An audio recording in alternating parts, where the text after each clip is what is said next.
வணக்கம், வந்தனம், நமஸ்காரம். டீ டைம் ரேடியோ ஷோல உங்க கூட பேசிட்டு இருக்கிறது நான் உங்க RJ தமிழ். ஸோ எல்லாருமே சூப்பரா இருப்பீங்க நம்புறேன். நானும் சிறப்பா இருக்கேன். ஸோ நம்ம டெய்லி யாரை பத்தியாவது சில சுவாரஸ்யமான விஷயங்கள் பார்த்துட்டு இருக்கோம் இல்லையா?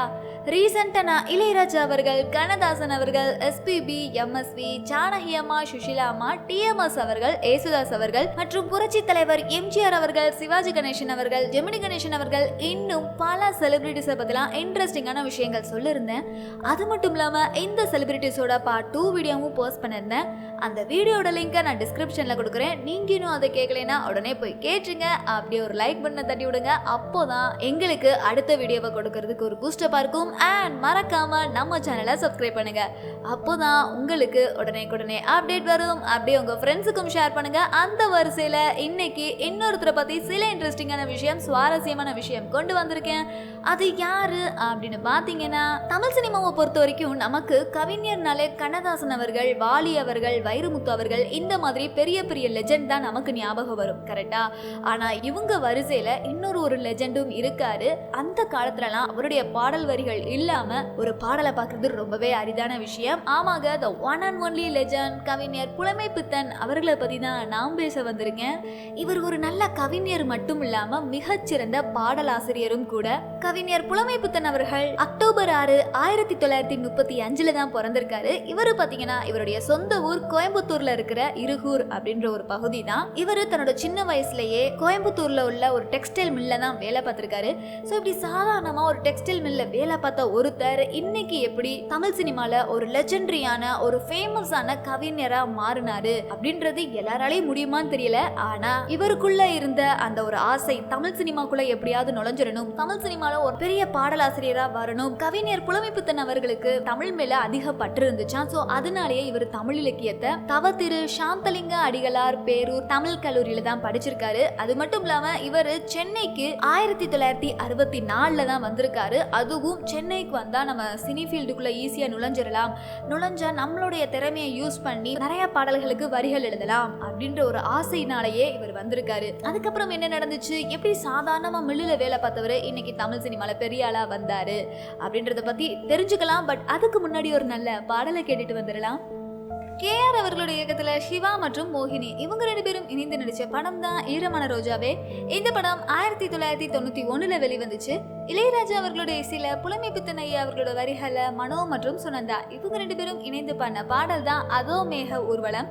இந்த அற்புதமான பாடல் உங்களுக்காக வந்துட்டே இருக்கு. கேட்டுட்டு வாங்க. தொடர்ந்து நம்ம புலமைப்பித்தன் ஐயா அவர்களை பத்தின சில சுவாரஸ்யமான விஷயங்களை பார்க்கலாம்.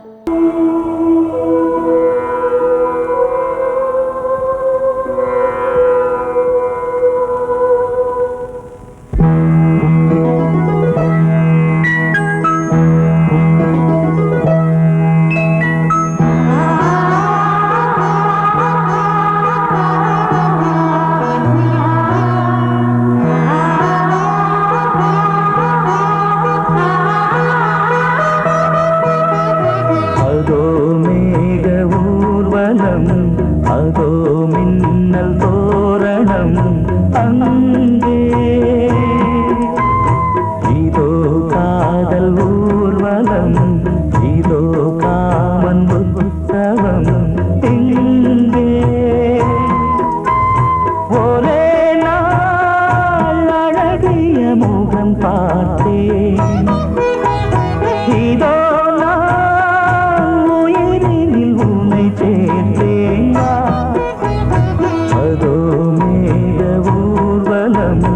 அதோ மின்னல் தோரணம் அங்கே.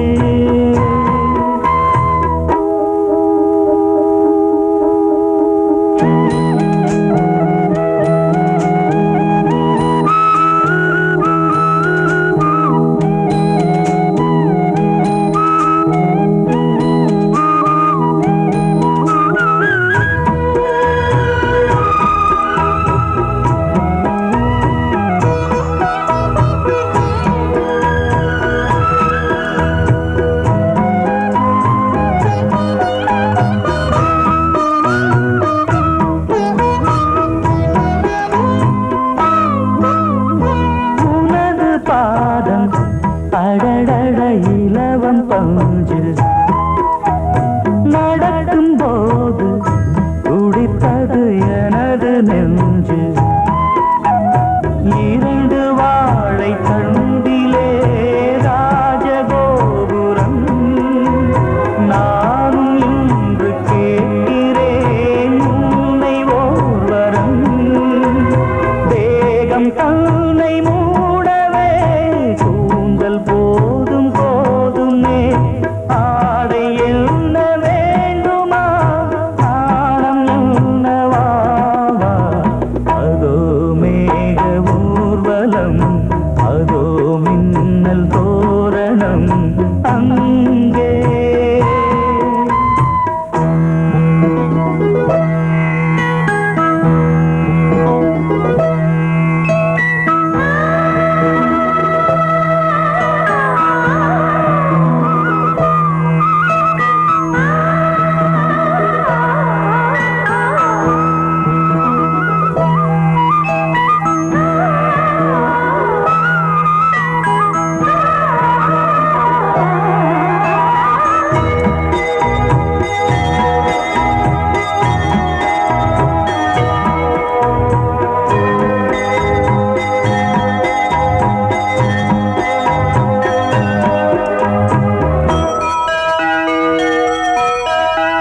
சுழலை பார்த்து முகிலென மயில்கள் ஆடும் முகத்தை பார்த்து அடிக்கடி நிலவு தேயும் தென்னம் பாண்டி முத்தை போல் தேவி புன்னகை பந்து ஆடச் சொல்லுமே செல்து மல்லிகை உன்னை செய்த பிரம்மனே உன்னை பார்த்து ஏங்குவான் காதல் பிச்சை வாங்குவான் இன்னும் என்ன சொல்ல அதோ மேக ஊர்வலம் அதோ மின்னல் தோரணம் அங்கே இதோ காதல் ஊர்வலம் இதோ காமன் உற்சவம் இங்கே ஒரே நாள் அழகிய முகம் பார்த்தேன் இதோ நான் உயிரினில் உன்னை சேர்த்தேன் அதோ மேக ஊர்வலம் அதோ மின்னல் தோரணம் அங்கே welcome back tea time radio ஷோல உங்க கூட பேசிட்டு இருக்கிறது நான் உங்க ஆர்ஜே தமிழ். கடைசியா கேட்ட பாடல் உங்க எல்லாருக்கும் பிடித்தமான பாடலா இருக்கும்னு நம்புறேன். So, இன்னைக்கு ஷோல கவிஞர் பாடலாசிரியர் புலமைப்பித்தன் அவர்களுடைய ஸ்பெஷல் பார்த்துட்டு இருக்கோம். புலமைப்பித்தன் அவர்களை பத்தின சில இன்ட்ரெஸ்டிங்கான விஷயம் சுவாரஸ்யமான விஷயம் சொல்றேன் அப்படின்னு சொல்லியிருந்தேன் இல்லையா. எம்ஜிஆர் அவர்களும் ஜெயலலிதா அம்மாவும் இணைந்து நடிச்ச படம் தான் அடிமை பெண். இந்த படம் 1969 வெளிவந்துச்சு. இதுல 1000 நிலவே வா அப்படின்ற ஒரு பாடல் இடம்பெற்றிருக்கும் இல்லையா. இந்த பாடல்களுக்கு வரி எழுதினதே நம்ம புலமைப்பித்தன் ஐயா தான் அப்படின்னு சொன்னா நீங்க நம்புவீங்களா?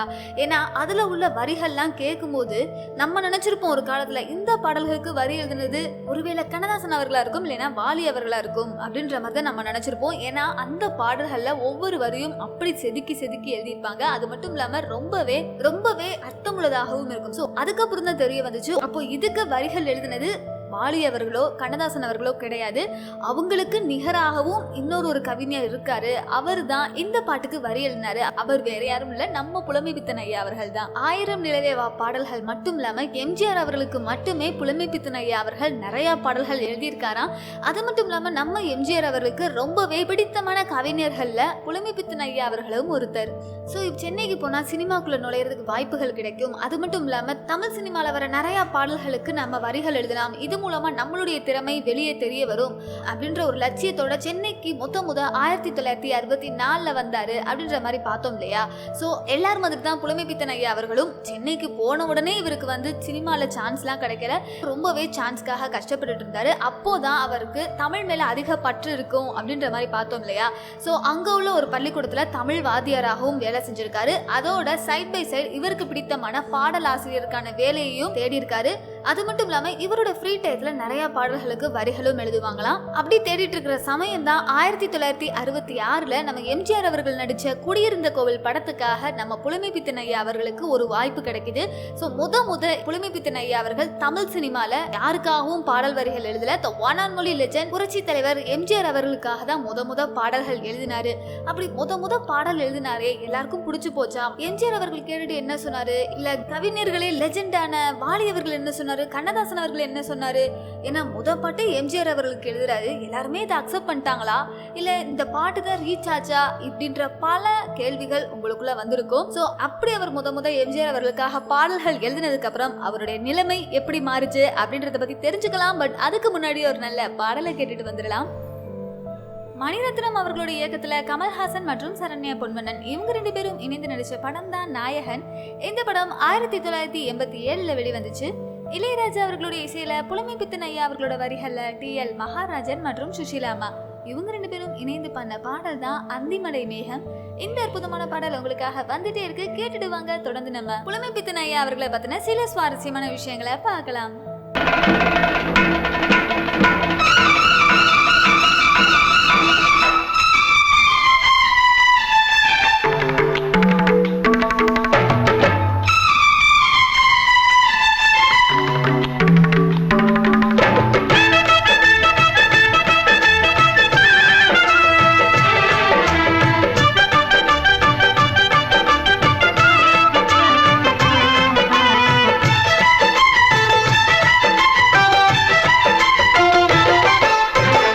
மழை மேகம் தங்க மழை தூவும் திருநாளாம், எங்களுக்கும் காலம் வந்ததென பாடும் பெருநாளாம்.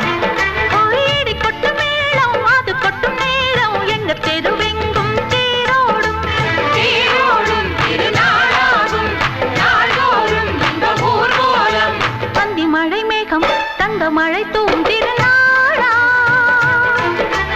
எங்களுக்கும் காலம் வந்ததென பாடும் பெருநாளா.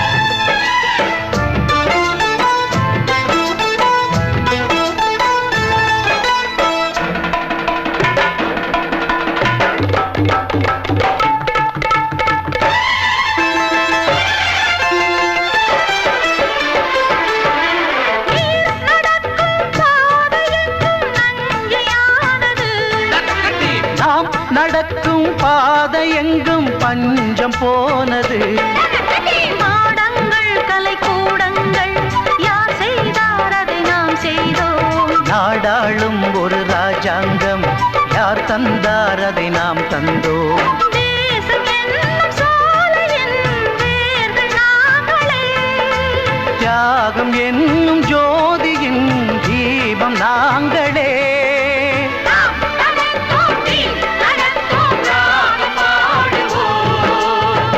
மழை மேகம் தங்க மழை தூவும் திருநாளா, எங்களுக்கும் காலம் வந்ததென பாடும் பெருநாளா. இடி கொட்டும் மேளம் அது கொட்டும் நேரம் எங்க தெருவெங்கும் தேரோடும்.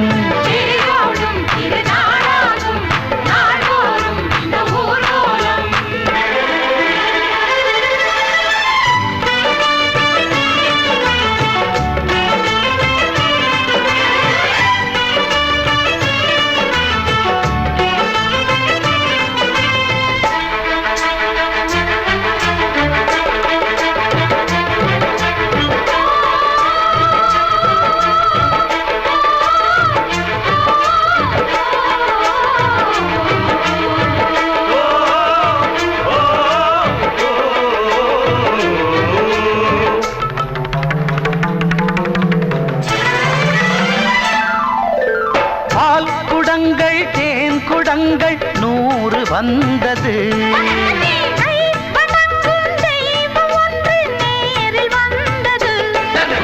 பூவாரம் இனி சூட்டுங்கள் கற்பூரம் இனி ஏற்றுங்கள். ஊரெல்லாம் களியாட்டங்கள் என்னென்ன இனி இன்று வந்தது. காணும் போது நெஞ்சினில் இன்பம் வந்தது.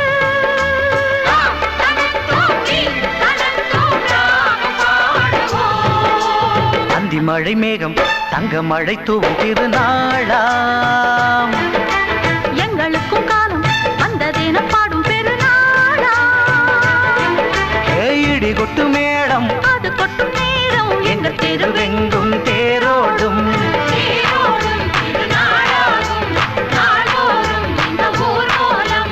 அந்தி மழை மேகம் தங்க மழை தூவும் திருநாளா. எங்களுக்கும் காலம் வந்ததென பாடும் பெருநாளா. Welcome back tea time radio ஷோல உங்க கூட பேசிட்டு இருக்கிறது நான் உங்க ஆர்ஜே தமிழ். கடைசியா கேட்ட பாடல் உங்க எல்லாருக்கும் பிடித்தமான பாடலா இருக்கும்னு நம்புறேன். ஸோ இன்னைக்கு ஷோல கவிஞர், பாடலாசிரியர் புலமை பித்தன் ஐயா அவர்களுடைய ஸ்பெஷல் பார்த்துட்டு இருக்கோம். புலமை பித்தன் ஐயா அவர்களை பத்தின சில இன்ட்ரெஸ்டிங்கான விஷயம், சுவாரஸ்யமான விஷயம் சொல்றேன் அப்படின்னு சொல்லியிருந்தேன் இல்லையா. இதே சான்ஸ் தேடிட்டு இருந்தவருக்கு 1966 முத தமிழ் சினிமால நம்ம எம்ஜிஆர் அவர்களுக்காக பாடல் எழுதுற சான்ஸ் கிடைச்சிச்சு அப்படின்ற மாதிரி பார்த்தோம் இல்லையா. ஸோ அப்படி இவர் முத எழுதின படம் தான் நம்ம எம்ஜிஆர் அவர்கள் நடிச்ச குடியிருந்த கோவில் படத்துக்காக நான் யார் நீ யார். இந்த பாடலுக்கு தான் முத நம்ம புலமை பித்தன் ஐயா அவர்களுக்கு வரிகள் எழுத சான்ஸ் கிடைச்சிச்சு. எல்லாருமே ஃபர்ஸ்ட் யோசிச்சாங்களாம், இவர் எப்படி இந்த படத்துல பாடல்களுக்கு வரி எழுத வைக்கலாம், அதுவும் எம்ஜிஆர் அவர்களுடைய படத்துல எப்படி நீங்க எழுத வைக்கலாம் அப்படின்ற மாதிரி எல்லார் சைடுமே கேள்விகள் எழுப்பினாங்களாம். ஆனா ஒன்ஸ் அந்த பாடல்கள் வெளியானதுக்கு அப்புறம் தான் அந்த பாடல் சூப்பர் டூப்பர் ஹிட் ஆச்சு. அது மட்டும் இல்லாம இந்த பாடல்கள் எல்லாருக்குமே ரொம்ப பிடித்தமான பாடலா மாறுச்சு. அது மட்டும் இல்லாம உலக அளவுல ரொம்பவே ஃபேமஸ் ஆச்சு. எம்ஜிஆர் அவர்களே கூப்பிட்டு நம்ம புலமை பித்தன் ஐயா அவர்களை பாராட்டினாராம். உங்களுடைய பாடல் வரிகள் ரொம்பவே சிந்திக்க கூடியதா இருக்கு, ரொம்பவே சூப்பரா இருக்கு அப்படின்ற மாதிரி நம்ம எம்ஜிஆர் அவர்களே தனிப்பட்ட முறையில புலமை பித்தன் ஐயா அவர்களை கூப்பிட்டு பாராட்டினதோடு மட்டும் இல்லாம அதுக்கப்புறம் உலகம் அறிய தமிழ் மக்கள் எல்லாருக்குமே புலமை பித்தன் ஐயா அவர்கள்னா யாரு அப்படின்றது தெரிய வந்துச்சு. அது மட்டும் இல்லாம இந்த லெஜண்ட் கவிஞரான கண்ணதாசன் அவர்கள், வாலி அவர்கள்லாம் பார்த்துட்டு மிரண்டே போயிட்டாங்களாம். யார் பாது இந்த அளவுக்கு சிந்திச்சு எழுதியிருக்காங்க, சிந்திச்சு எழுதுனது மட்டும் இல்லாம எம்ஜிஆர் படத்துக்கு இவ்வளவு பிரம்மாண்டமா வரிகள் எழுத முடியுமா, யார் அப்படி எழுதுனது அப்படின்னு நம்ம புலமை பித்தன் ஐயா அவர்களை பார்த்து இவங்க 2 பேருமே ஆச்சரியப்பட்டாங்களாம். ஸோ அந்த ஒரு பாடல்களுக்கு அப்புறம் தான் நம்ம புலமை பித்தன் ஐயா அவர்களுடைய வாழ்க்கையில ஒரு பெரிய திருப்புமுனை ஏற்பட்டுச்சுன்னே சொல்லலாம். ஏன்னா அதுக்கப்புறம் புலமை பித்தன் ஐயா அவர்களை பார்க்கறதுக்கு அவங்க வீட்டில் கியூல நின்று தான் பார்த்தாங்களாம். ஏன்னா அந்த டயத்துல நம்ம புலமை பித்தன் ஐயா ஒரு பீக்ல இருந்தாங்கன்னே சொல்லலாம். ஸோ ஒரு காலகட்டத்தில் சான்ஸுக்காக அலைஞ்சிட்டு இருந்த நம்ம புலமை பித்தன் ஐயா அவர்களுக்கு அதுக்கப்புறம் எங்க படத்துக்கு நீங்க பாட்டு எழுதுறீங்களா, நீங்க ஃப்ரீயா இருக்கீங்களா அப்படின்ற மாதிரி எல்லாருமே நம்ம புலமை பித்தன் ஐயா வீடு தேடி வந்து வாண்டடா கூப்பிட்டாங்களா. அப்போ பார்த்துக்கோங்க அந்த அளவுக்கு நம்ம புலமை பித்தன் ஐயா அவர்கள்ட்ட திறமை இருந்திருக்கு. அது மட்டும் இல்லாம எல்லாருக்குமே ஃபர்ஸ்ட் சான்ஸ்லயே நம்ம சக்சஸ் ஆகிடலாம், ஹிட் அடிக்கும் அப்படின்ற மாதிரி எதிர்பார்க்கறது ரொம்பவே கஷ்டம். இப்போ ஒருத்தவங்க ஃபர்ஸ்ட் படம் நடிக்கிறாங்கன்னா ஃபர்ஸ்ட் படமே ஹிட் ஆகும் அப்படின்னு எதிர்பார்க்கறது கஷ்டம். அதே மாதிரி ஃபர்ஸ்ட் சாங் எழுதுனா அந்த ஃபர்ஸ்ட் சாங்கே ஹிட் ஆகும், உலகம் வரைய ஃபேமஸ் ஆகிடலாம் அப்படின்னு எதிர்பார்க்கறது ரொம்பவே கடினமான விஷயமா இருந்தாலும் நம்ம புலமை பித்தன் ஐயா அவர்களுக்கு அது வெற்றியை கொடுத்துருக்கு. அதுக்கப்புறம் புலமை பித்தன் ஐயா அவர்கள் என்னென்ன பாடல்கள் எழுதினாரு, அதுக்கப்புறம் என்னென்ன விருதுகள் வாங்கினாரு அப்படின்றத பத்தி தெரிஞ்சுக்கலாம். பட் அதுக்கு முன்னாடி ஒரு நல்ல பாடலை கேட்டுட்டு வந்துடலாம். தேவராஜ் மற்றும் மோகன் இவங்க 2 பேருடைய இயக்கத்துல ஸ்ரீபிரியா, சரத் பாபு இவங்க 2 பேரும் இணைந்து நடிச்ச படம் தான் கண்ணில் தெரியும் கதைகள். இந்த படம் 1980 வெளிவந்துச்சு. இளையராஜா அவர்களுடைய இசையில புலமை பித்தன் ஐயா அவர்களோட வரிகளை எஸ்பி பாலசுப்ரமணியம், ஜானகி அம்மா மற்றும் சுஷிலாமா இவங்க எல்லாரும் இணைந்து பண்ண பாடல் தான் நான் ஒரு பொன்னோவியம். இந்த அற்புதமான பாடல் உங்களுக்காக வந்துட்டே இருக்கு, கேட்டுட்டு வாங்க. தொடர்ந்து நம்ம புலமை பித்தன் ஐயா அவர்களை பத்தின சில சுவாரஸ்யமான விஷயங்களை பார்க்கலாம்.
கண்டேன் எதிரே போதை தரும் நாதசுரம் பாடிடும் செந்தேன் மழை உந்தன் மொழியோ பார்வையில் 1000 கவிதைகள் எழுதிடும் அபிநயம் நான் ஒரு பொன்னோவியம் கண்டேன் எதிரே இளமை இளமை இனிமை இது புதுமை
சுரம் பாடிடும் செந்தேன் மழை உந்தன் மொழியோ பார்வையில் 1000 கவிதைகள் எழுதிடும் அதுமயம் நான் ஒரு பொன்னோவியம் கண்டேன் எதிரே இளமை இளமை இனிமை இது புதுமை.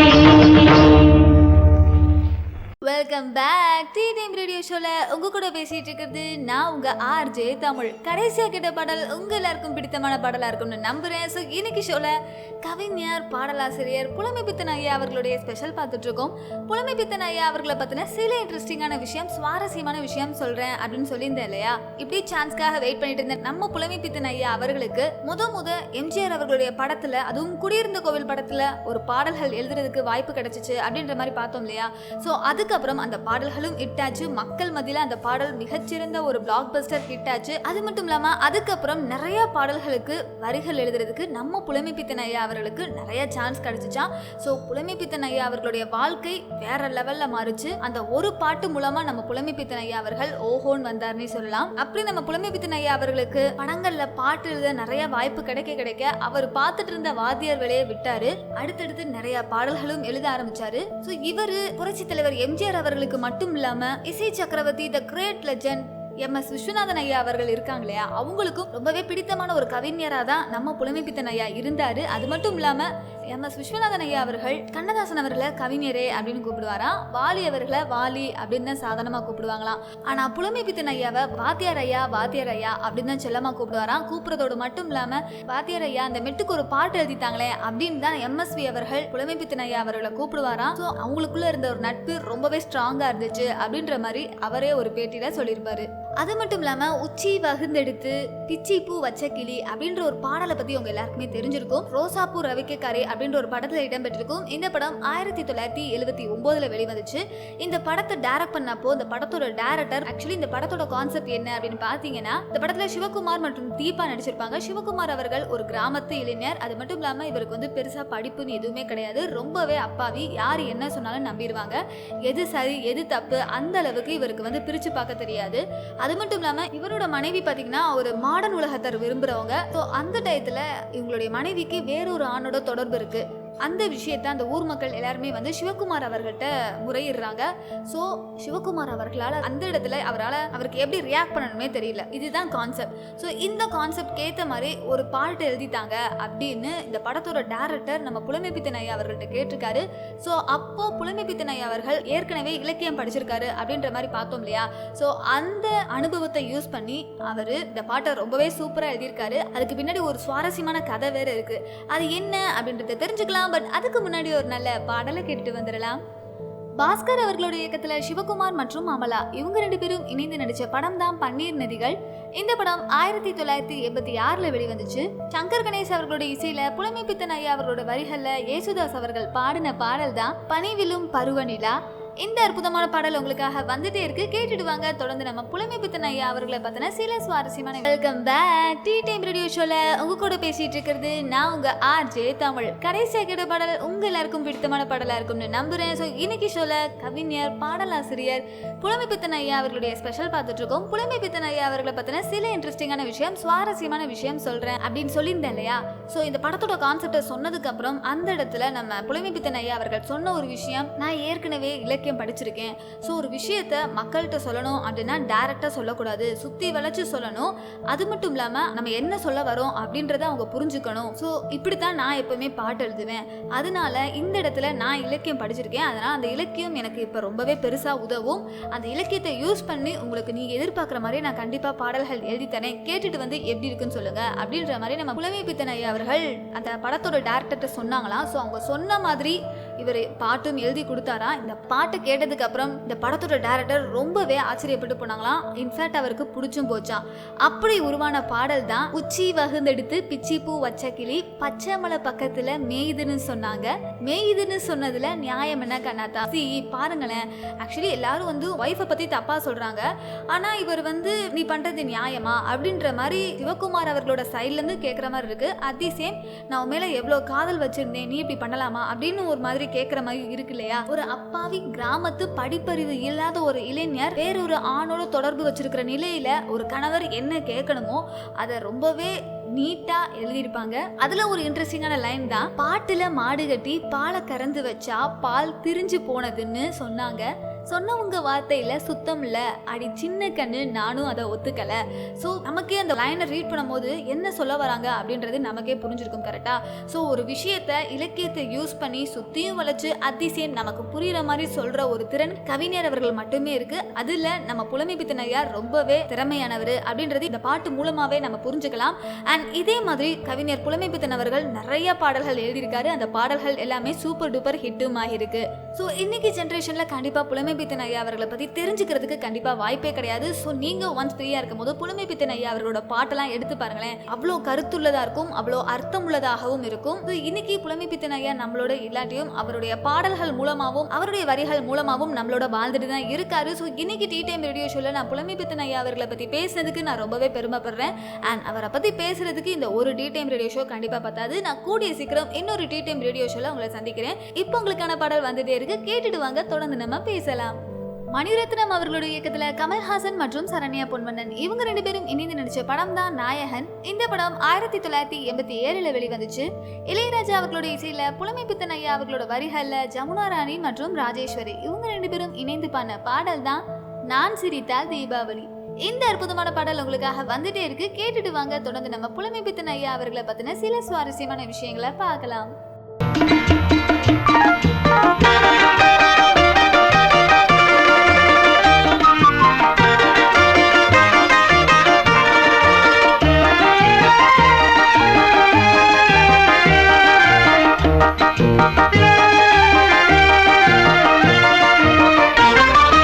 நான் சிரித்தால் தீபாவளி,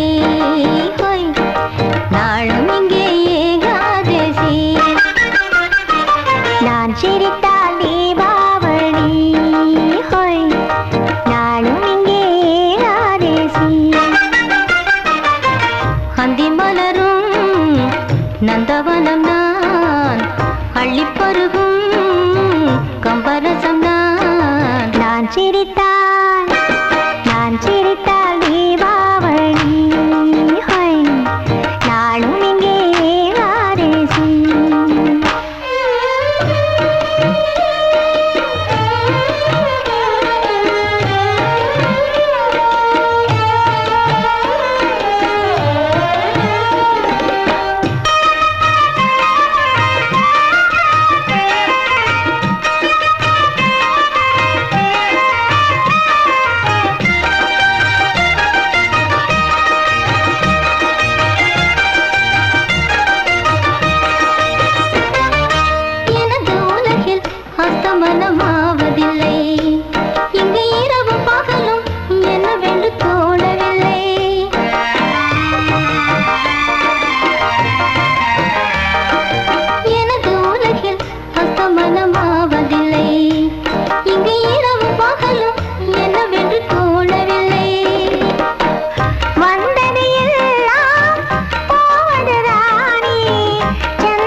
நான் சிரித்தால் தீபாவளி,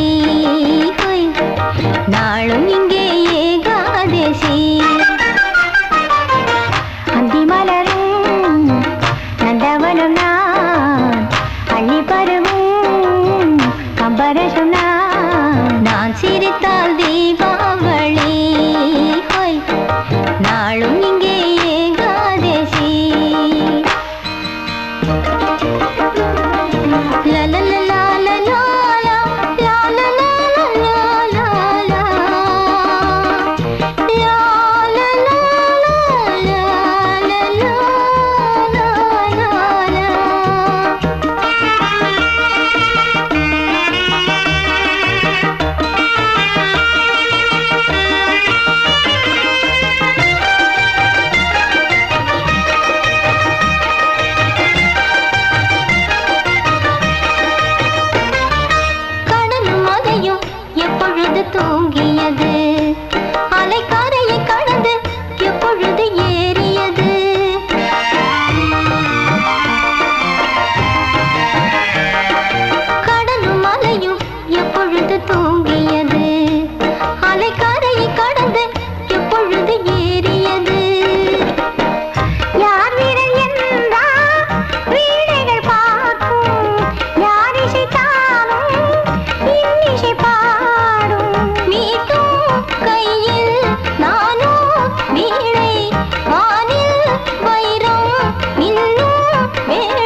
உங்க கூட பேசிட்டு இருக்கிறது நான் உங்க ஆர்ஜே தமிழ்.